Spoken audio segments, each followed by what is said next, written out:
Aujourd'hui, nous sommes avec Lucas. C'est ça. Lucas, propriétaire de la Ford Focus RS MK3 en bleu nitrous, magnifique. Même pas de vérin. Mais par contre, on a un beau bloc moteur quand même. Une belle présentation de la part de Ford. Donc le 2 litres 3 EcoBoost. C'est ça, avec un stage 2 du coup là. Ça sort combien? Faut que j'aille refaire un test, mais normalement je suis à peu près 415 chevaux. Putain, c'est Au lieu des 350 d'origine. J'ai juste, du coup on a juste changé l'échangeur, le filtre à air et le décata. Après je suis tout en ligne du coup Remus. Et ça permet d'aller chercher à peu près les 415 chevaux non forgés. Au-delà, il faudrait commencer à forger pour vraiment avoir de la fiabilité derrière aussi, quoi. Je veux quelque chose qui reste assez fiable sur le long terme quand même. Parce que, bon. Ouais. Et puis tout passe au sol, du coup, vu que c'est 4 roues. Ouais, c'est ça, on est sur du 4 roues. Du coup, maintenant, ça commence quand même un peu à glisser quand il pleut. Mes pieds planchers, ça patine un peu quand même. C'est quand même assez joueur, assez drôle. Mais non, franchement, on a vraiment un véhicule qui va être beaucoup plus dynamique maintenant avec le stage 2. C'est vrai que d'origine, ça peut un peu se traîner, être assez lourd. Et c'est vrai qu'avec le stage 2, là, on a vraiment une voiture... Ça pèse combien? Ça pèse 1,6 tonne. Ah ouais, Une c'est tonne lourd. 6 avec le plein, ouais. Ah ouais. Donc, ouais, c'est vrai que puis le 4 roues, en fait, c'est quand même un peu plus lourd à envoyer. Par contre, l'avantage, c'est que c'est vrai qu'on a ce côté très stable de voiture. Et puis, cette accroche permanente, quoi. Ça fait un peu de circuit ou pas, cette voiture? Ouais, on a été au Nerf, hein. On a tiré des bons souvenirs. Ouais. Et ouais, on a été au Nürburgring, surtout régulièrement. Et puis, on fait un peu de circuit dans la région, des choses comme ça, mais surtout, ouais, le Nürb, là où en fait, on peut vraiment se faire kiffer à fond, quoi. Ouais, c'est sûr. Niveau esthétique, qu'est-ce que t'as fait, toi? Là-dessus, j'ai rien retouché, moi je l'ai acheté comme ça. Mais dessus, du coup, il y a eu lame Maxton qu'il faut que je remplace parce que du coup, je viens de l'arracher. Ah oui. Mais sinon, voilà, donc lame Maxton, on a bas de caisse Maxton, les jantes ont été changées. On a le surbéquet Maxton aussi, les écopes d'air qui ont été mises, et puis diffuseur pareil Maxton avec des canules. Avec le petit Insta, si vous voulez vous abonner. Avec des canules en 110 mm à l'arrière. Donc non, Ah ça... ouais, c'est large. Ouais, on peut mettre le point dedans, ouais. C'est propre. Et puis, bien sûr, elle a été rabaissée en 30 mm sport. Donc c'est vrai que ça la pose au sol encore plus. Donc c'est vrai que c'est vraiment une voiture qui grippe énormément. Franchement, comme on a pu le voir au Nürb, franchement, c'était fou, hein. Franchement, on a une voiture qui fait pas de frayeur, très, très stable. C'est pas une voiture où en fait on va vraiment se faire peur avec, quoi. C'est juste du kiff et rien d'autre, quoi. Comparé à la Fiesta qui est là-bas. Ouais, après c'est du traction, hein. C'est vrai. La traction, c'est sûr que elle a un peu plus joué. Donc elle a un feu... Alors, j'ai entendu dire que c'était pas vraiment un feu F1, Non, c'est de l'anti-brouillard. c'est un feu anti-brouillard. C'est juste vraiment du feu anti-brouillard. Attends, tu vois, je vais te montrer ça, mais c'est juste purement du feu anti-brouillard, pas de clignotement quand tu freines. Tac. Le fameux bruit Ford. Et qu'on entend partout. Ah oui. Ah, ça peut servir de feu F1, juste quand tu freines, ça reste allumé tout le temps en fait. Voilà, c'est ça. Après, c'est bien, tu vois, quand on va sur circuit, des choses comme ça, tu l'allumes. Ça permet d'augmenter un peu plus ta visibilité, tout ça, auprès des autres voitures. C'est sûr. Intérieur, t'as pas touché? À l'intérieur, il n'y a rien qui a été fait. C'est full origine. Il y a juste, pareil, l'ancien proprio qui a juste changé le volant. Après, en aftermarket, il avait rajouté d'origine, le premier proprio, le pommeau de vitesse carbone. Ah oui. Mais sinon, on reste sur la sellerie Recaro avec du coup siège en cuir, tissu, siège chauffant. Alors toi, t'as pas voulu les sièges Recaro baquets? Non, T'as voulu ceux-là? j'aime trop le confort du siège chauffant. Alors, C'est vrai que les sièges baquets sont beaux, mais le problème c'est qu'on peut pas les régler aussi comme on veut. On n'a pas cette montée, tu sais, avec la molette. En fait, les sièges Recaro, ils ont une position fixe, donc on peut juste les avancer ou les reculer. Et puis on n'a pas les sièges chauffants.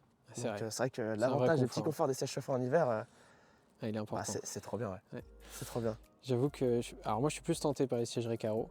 Les baquets. Alors ceux-là, ils sont très beaux aussi. Et Puis ça, ils tiennent bien déjà, hein. pour être déjà monté dedans, et ils sont très baquets aussi, on est très bien maintenus. Après, au niveau des freins, je trouve qu'ils sont balèzes. Donc toi, t'as mis des Duritavia, c'est ça, c'est ce que t'as fait? J'ai rajouté des Duritavia dernièrement. Après, d'origine, franchement, le freinage, Je crois qu'on les voit pas, mais elles sont bleues, elles sont juste derrière. Je sais pas si vous allez les voir. Là, si on les voit un peu. J'ai juste eu le frein un peu spongieux sur le Nürb. Mais franchement, le freinage d'origine n'est pas mauvais. Mais là, avec les Duritavia, en fait, ça va juste améliorer la puissance de freinage tout le temps. Quand il n'y aura plus de frein spongieux ou de petites frayeurs quand même, au cas où, si vraiment on freine trop fort, quoi. Ouais. Exactement. On parlera des modes de conduite, etc. à l'intérieur, mais on est d'accord qu'il y a 4 modes de conduite. Ouais, il y a 4 modes de conduite. Tu as le mode normal. Voiture, voilà, il n'y a pas le turbo qui a chargé plus vite ou quoi. On va avoir le mode sport, où les clapets s'ouvrent plus régulièrement. Les clapets sont contrôlés par la voiture, hein, c'est pas nous qui les contrôlons. Et puis bien sûr, voilà, on va avoir vraiment un peu le turbo qui va être plus dynamique. Le mode race, où en fait on va avoir les amortisseurs qui vont se bloquer. Et du coup, après l'ESP off. Et puis après le mode drift, où là on passe avec un 70-30, toutes les aides off. Et c'est vraiment pour aller s'amuser un peu sur les ronds-points avec les BM. Ouais, je vous mettrai un petit exemple de quand je l'ai filmé en train de faire le con dans la forêt.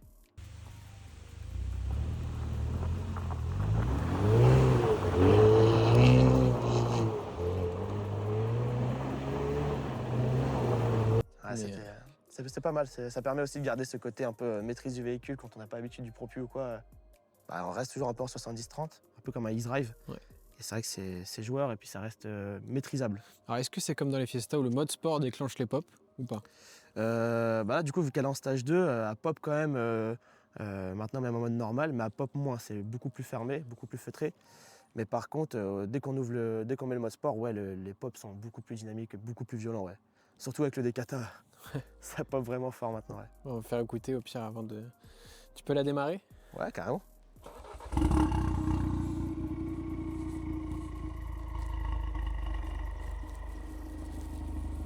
Donc là, on est en mode normal. Mode normal.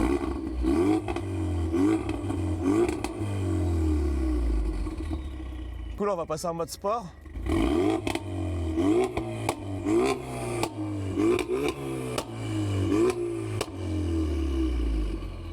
Est-ce qu'elle flamme du coup? Ouais, elle flamme. Ouais. Maintenant, là-dessus, en fait, c'est vraiment du full tube. Et juste, il y a une gamelle à l'arrière, un anti-résonateur. Et du coup, maintenant, on est en full tube presque. Ça reste quand même assez agréable à rouler quand on tape pas dedans. Par contre, maintenant, les pop, on a des belles flammes à l'arrière.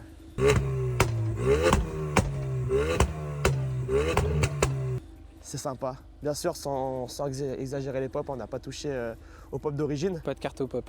Ouais, parce que pareil, je préfère un peu préserver. Je suis toujours dans la fiabilité de mon moteur. J'ai pas trop envie d'abîmer ou quoi. On entend tout et rien sur les pop. Ouais. Et je préfère, comme avec mon préparateur, on préfère rester sur les pop d'origine. Et ça suffit, hein, finalement, ça reste aussi joueur. Et puis ce qui est bien, c'est que du coup, il faut chercher les pop un peu pour les trouver. Il faut pas. Ça n'intervient pas comme ça, comme on veut, quoi. Ouais. Ben écoute, on va pouvoir faire un petit tour. On va aller se balader. Et puis on va voir comment ça marche. Au test routier. C'est ça, exactement. On est parti du coup. Déjà à l'intérieur, on entend beaucoup moins l'échappement. Je trouve que c'est hyper bien. Quand on t'entend pas dedans, par exemple, tu vois, sur autoroute à 130, par rapport à moi, j'étais en Catasport. Catasport, ça faisait quand même beaucoup résonner l'intérieur de l'habitacle. Et c'est vrai que maintenant, vu qu'il n'y a plus rien qui retient, c'est vrai que ça résonne beaucoup moins. Par contre, dès qu'on va appuyer dedans, on va entendre qu'à l'arrière, quand même, ça résonne. Mais par contre, ouais, en roulant franchement tranquille, ça se roule plutôt bien quand même. Après, ça reste une voiture très tape-cul quand même. Ouais. C'est très raide sur les amortisseurs. C'est normal. Et quand, du coup, ce que tu me disais tout à l'heure, c'est quand tu es en mode race, les amortisseurs se bloquent. Ouais, tu vois, regarde, là, on va passer par exemple sur du mode race. Donc là, voilà, on va avoir vraiment l'amortisseur en sport. Ah, ouais, ah oui, d'accord. Et là, tout de suite, ah ouais, oh. Ça devient insupportable. Même sur le nerf, par exemple, dans les parties où on avait le carrossa, l'incliné de ça, ouais, c'était horrible. Hein. Ouais, c'est vrai. Et par contre, on a une efficacité, et du coup, la voiture, elle est bloquée de partout. Elle bloque pas, ouais. Ouais, totalement, ouais. Et du coup, à l'intérieur, toi, t'as pas le CarPlay? Non. Ça, c'est un peu terrible. Hein. Ouais, j'ai pas le CarPlay, c'est vrai que je roule pas mal en plus. La voiture a bientôt 100 000 km. J'ai fait pas mal de bornes avec et c'est vrai que pour avoir eu des voitures qui ont le CarPlay, c'est quand même pratique parce que le GPS d'origine Ford, il est pas forcément à jour tout le temps non plus. Ouais, c'est vrai que c'est toujours pratique d'avoir Waze ou des choses comme ça, surtout avec des voitures comme ça. Et donc prochaine modif, ouais, sur le point de vue intérieur, c'est surtout plus pratique. Mais ouais, il faudrait un CarPlay quoi. À gauche.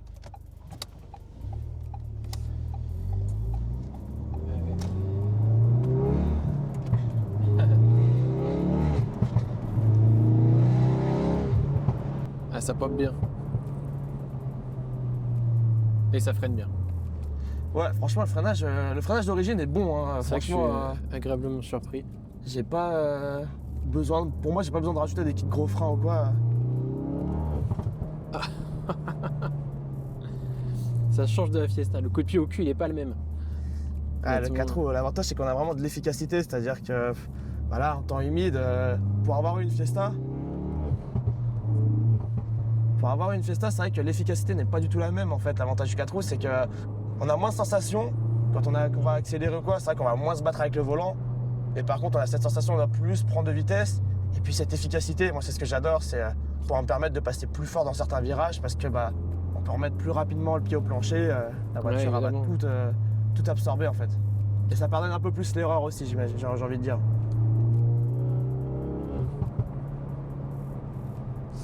Ouais. Tu sens une réelle différence entre le moment où tu l'as eu d'origine et le stage 2 ou pas? Ouais, carrément. Honnêtement. Carrément, c'est ce que je disais tout à l'heure. La Focus d'origine, elle est bien parce qu'elle a un super châssis. Mais le problème, c'est que tu prends une Fiesta ST d'origine et une Focus RS, la Fiesta, c'est pas si elle mange la Focus, mais elle tient bien au cul. Alors que oui, j'ai 350 chevaux. Et en fait, le rapport poids-puissance, elle est quand même assez lourde à emmener. Ouais. Et le turbo est assez long à se déclencher aussi. C'est vrai que depuis qu'on a fait le stage 2, ouais, on a quand même ressenti, j'ai gagné à peu près 60 chevaux, 70 chevaux. Et puis franchement, on a un turbo qui va se déclencher plus rapidement aussi, tout ça. Franchement, la carto elle a vraiment été bien faite. Ouais, il y a eu une augmentation de la pression turbo ou pas? Ouais, parce qu'avant, j'étais à peu près, j'avais chatouillé les 1 bar 5. De toute façon, là, on le voit ici. C'est ça, on voit vraiment l'avantage, c'est qu'il y a tous les manos de puissance, de pression, tout ça. Et avant, j'avais chatouillé les 1 bar 5 et maintenant, on va presque frôler les 2 bars. On doit être à 1 bar 8, 1 bar 9. Et franchement, ouais, on sent quand même bien la différence. Puis l'avantage d'avoir fait le Decata, c'est qu'en fait, j'ai vraiment un moteur qui s'arrête jamais de monter. On a l'impression un peu d'avoir un atmo sur le comportement où vraiment on va avoir un moteur qui va pas s'essouffler à 5000 tours. Il va vraiment continuer de monter jusqu'au rupteur, quoi. Ça, c'est important. Après, En plus, l'intérieur, le bleu Nitrous, c'était un choix évident. Ouais. On va dire. Ouais, moi, je sais qu'on en a discuté hier. Je sais que je voulais une Focus. C'était une configuration comme ça. Et la couleur, pour moi, c'était toit ouvrant. Et toit ouvrant, donc c'est le pack City. Pack hiver avec les sièges chauffants, le volant chauffant, puis le pare-brise dégivrant. Ouais. C'est vrai que ça, c'est tellement pratique. En hiver, on n'a même pas besoin de gratter. On s'assit, on allume le pare-brise dégivrant, et puis ça y est, c'est parti. Et puis cette couleur mythique de la Focus, c'est vrai qu'elle est belle en un peu genre de Grinardo de chez Ford. Elle est très belle, hein, mais pour moi, le bleu, c'est le bleu mythique de la Focus, quoi. C'est comme une Ferrari. Pour moi, une Ferrari, c'est rouge ou jaune, quoi. Mais Ouais, c'est ça. Exactement. il n'y a pas d'autres couleurs possibles, quoi. Ouais, c'est vrai que le bleu, il est magnifique. Carrément. Puis après, on va avoir aussi. Après, c'est l'intérieur, je trouve, c'est tout ou rien. Je sais qu'il y a beaucoup. Ouais. C'est très, très partagé l'intérieur. La Ford, ils ont été très mauvais pendant un moment sur les intérieurs. Mais ils sont bien rattrapés sur la dernière génération, on va dire. Ouais, c'est ça, les Sur les Fiesta, Fiesta, etc. MK8 ou même les Focus. On est à gauche, si tu veux. Les Focus MK4, elles sont vraiment bien finies. Elles sont belles. modernes, ouais. Mais c'est vrai que les Focus, ancienne génération, Ouais. même les Fiesta, c'est ce qui pêche vraiment, je trouve, c'est l'intérieur. C'est très partagé, très mitigé les avis. Moi, personnellement, je m'arrête pas à l'intérieur. Et par contre, on parlait, toi, t'es très MK2 sur les Focus. Ouais, l'intérieur, il est terrible. Et l'intérieur, c'est vrai que c'est ce qui pêche, je trouve. Et C'est ça. ça fait très vieillot, la Par contre, voiture. elle a une gueule vraiment de rallye, cette voiture. Ouais, elle est incroyable. Extérieurement, par contre, elle est magnifique. Mais c'est vrai que je trouve qu'intérieurement, en fait, ça détruit tout cet aspect voiture. Ouais, c'est vrai. Et c'est vrai que même celle-ci, je sais que j'ai un ami qui est très voiture allemande, un intérieur quand même assez bien fini, tout ça, même avec des voitures qui sont assez vieilles. Et il a beaucoup de mal, alors qu'il adore l'aspect extérieur. Mais à l'intérieur, c'est vrai qu'il a beaucoup de mal parce que c'est très, très vulgaire. Bah oui. C'est une voiture de sport plus qu'une voiture pour aller se promener à la base. Hein. Ils ont cherché la radicalité. Puis franchement, celle-ci, j'ai quand même bien aimé. J'avais peur d'être déçu de l'intérieur. Et franchement, j'ai quand même bien aimé l'intérieur. Ça passe quand même plutôt bien. Après, ouais, c'est vrai que ça reste un gros tableau de bord. Mais franchement, ça reste encore assez sobre, ça passe bien. Ouais, bien sûr. Puis c'est efficace. Puis pour ce que j'en fais, franchement, je m'en tape un peu de l'intérieur, quoi. Ouais. Du coup, c'est une voiture, pour la petite histoire, qui a été faite par Ken Block, en coopération avec Ken Block. Ouais, c'est ça. Ouais. C'est ça, ouais, elle a été... c'est ça, elle a été assemblée et aidée sur l'assemblage et la construction du moteur et du véhicule par Ken Block. Et puis, elle a même été utilisée par Ken Block pour des championnats du monde de rallye. Donc, ça a quand même bien montré aussi son efficacité. Et puis, c'est une voiture qui est restée mythique. Hein. Je pense que tout le monde connaît cette voiture-là. Hein. C'est ça. Puis, c'est une voiture qui tape à l'œil sans forcément passer pour le kéké du village ou le kéké de la ville. Tu vois, je trouve que c'est une voiture qui se met bien et qui peut se confondre dans la masse tout en ayant ce côté mythique. Tu vois, quand tu roules avec la voiture, il y en a pas mal qui te font des petits pouces en l'air, des choses comme ça. Et ça, c'est sympa parce que c'est pas des choses qu'on peut retrouver avec d'autres voitures. Et c'est vrai que c'est une voiture qui attire l'œil sans forcément être mal vue, quoi. Est-ce que tu peux nous faire un petit essai un peu plus sportif?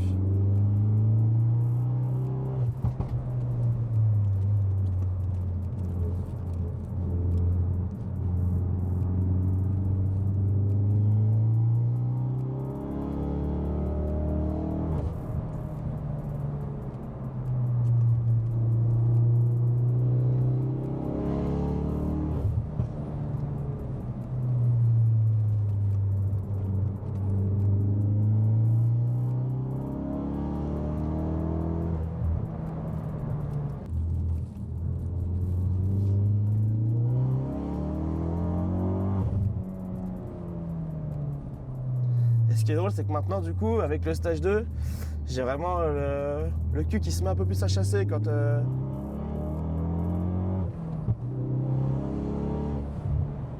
J'ai vraiment le cul qui se met un peu plus à chasser quand on va remettre pied plancher en virage ou quoi. On a vraiment un véhicule un peu plus joueur sur l'arrière. Et c'est vraiment sympa aussi. Bah, tu retrouves un peu les sensations que tu avais dans la Fiesta du coup que tu avais avant. Ouais, la Fiesta, c'est vrai que c'est une super voiture. Enfin, je trouve que la Fiesta, pour apprendre sur circuit, même se faire plaisir, je trouve que c'est une putain de voiture. Genre, elle a vraiment ce côté très efficace. Franchement, pour se faire peur avec la Fiesta, faut quand même y aller. Ah, faut y aller. Et par contre, on va avoir ce côté très efficace, mais très joueur aussi. Tu vois, l'arrière, j'ai été super étonné d'avoir une voiture dans des ronds-points. Si tu fais un peu le con dans des ronds-points, dans des virages, bah, il va glisser. Mais glisser pour bien se placer, c'est très joueur. On peut vraiment avoir ce véhicule un peu qui glisse du cul, mais sans se faire peur. Ouais. Et c'est ce que j'avais vraiment bien kiffé dans la Fiesta. Et c'est ce que je voulais retrouver, mais en plus puissant. Et c'est vrai que la Fiesta, dès qu'on commence à stager un peu ou faire quelque chose, sur la puissance, on va vraiment avoir ce côté l'avant qui acquiesce pas la puissance. Et dès qu'il se met à pleuvoir, en fait, il n'y a rien qui passe au sol. Et c'est vrai que moi qui aime bien aller m'amuser un peu sur le circuit ou quoi, bah c'est vrai que j'adore ce côté un peu plus efficace du 4 roues, où en fait t'as toujours de l'adhérence, quoi. Ouais. Toujours. C'est vrai que moi la Fiesta, étant pas du tout un pilote et étant allé sur le NURB, on se rend compte que c'est rattrapable facilement. Bon, il y a toutes les aides évidemment qui t'aident, c'est pas toi tout seul qui rattrape la voiture, mais t'es vraiment aidé par la voiture qui se place à chaque fois dans les virages, même si t'as le cul qui part, t'es pas en panique à te dire putain je vais finir dans le mur. Tu sais que c'est fiable et que... C'est vraiment une voiture rassurante. Pour une petite sportive, c'est pas une voiture qui va glisser de l'avant. J'ai eu des voitures un peu sportives qui peut glisser de l'avant ou ce côté un peu moins efficace. C'est vraiment une voiture qui se conduit super bien et avec qui on peut vraiment bien s'amuser sans se faire peur, quoi. Qui pardonne beaucoup d'erreurs. Ouais. On vous laisse là-dessus, c'était sympa. Merci Lucas de ce petit voyage. Avec grand plaisir. C'était sympa et puis à la prochaine. Je vous laisse avec les extraits un peu des micros qu'on a mis dans l'admission et dans l'échappement et puis je vous laisse kiffer.